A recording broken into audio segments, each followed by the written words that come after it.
On indulgence, Mr Speaker, Australia is being tested once again. The east coast of Australia, predominantly New South Wales, but I stressed also in South East Queensland, has faced an extraordinary deluge over recent days. In many places, rains are expected for at least the next 24 to 48 hours, but I fear worse.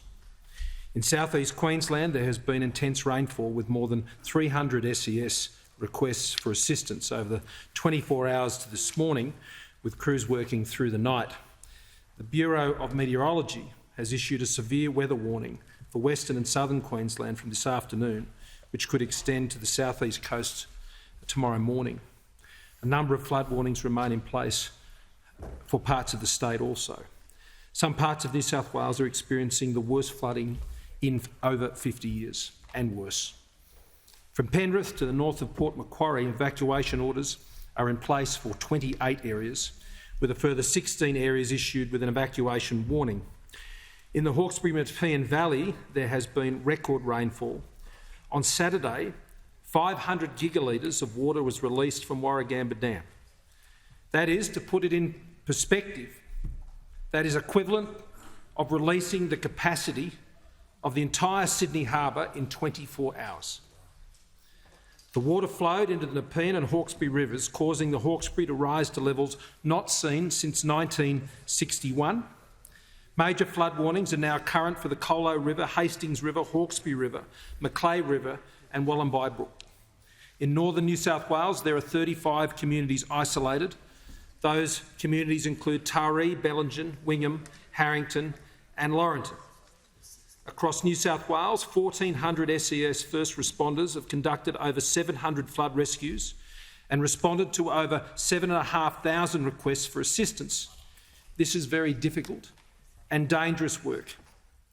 I want to acknowledge and pay tribute and say thank you on behalf of all of us here in this place, Mr Speaker, for the extraordinary efforts of our volunteers and the emergency services in responding to these terrible events. And there is serious risk still ahead. Heavy rainfall is likely to continue up much of the eastern half of New South Wales and into southern Queensland today and tomorrow. Heavy falls will also develop over northern and central inland parts of New South Wales tomorrow, bringing the risk of flash and significant river flooding to several additional catchments. A different low-pressure system is also expected to form off the southern New South Wales coast, bringing rainfall there also.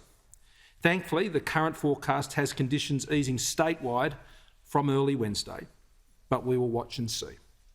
Mr Speaker, I want to assure residents in all storm and flood-affected areas that all parts of government are working closely together. Premier Berejiklian and I in particular have been in regular contact over the weekend and indeed again today.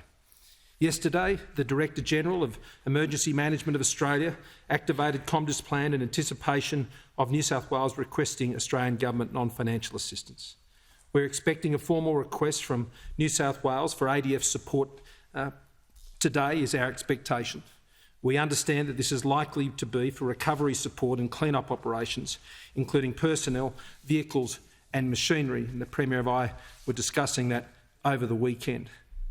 We've also been just advised now in discussions on the potential for heavy lift aerial support, but this is also still to be scoped. And this has been advised to Defence, and we'll be following this up throughout the course of this day. But at this point, no formal requests have been made. The ADF is readying itself for this task that still lays ahead, particularly in the recovery phase. It is working closely with New South Wales Emergency Services to coordinate potential areas of assistance.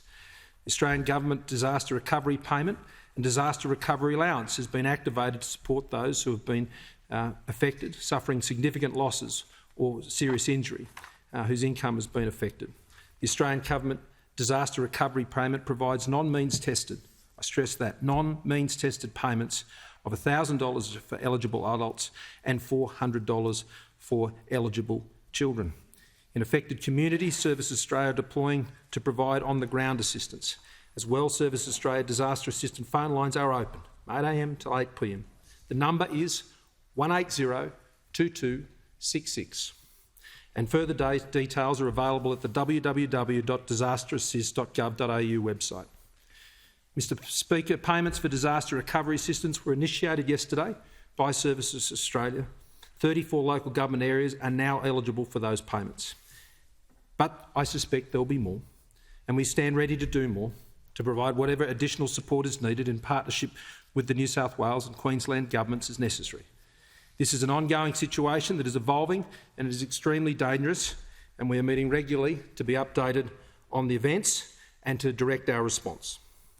We are grateful at this point that no lives have been lost so far, but weakened foundations for buildings, for roads and trees, they all create risk, as do down power lines and rising water levels. So we ask all Australians in these affected areas to please use cautions. Check in on your neighbours and those who you know that are alone. Please heed the advice of authorities. Where there are orders to evacuate, please follow them.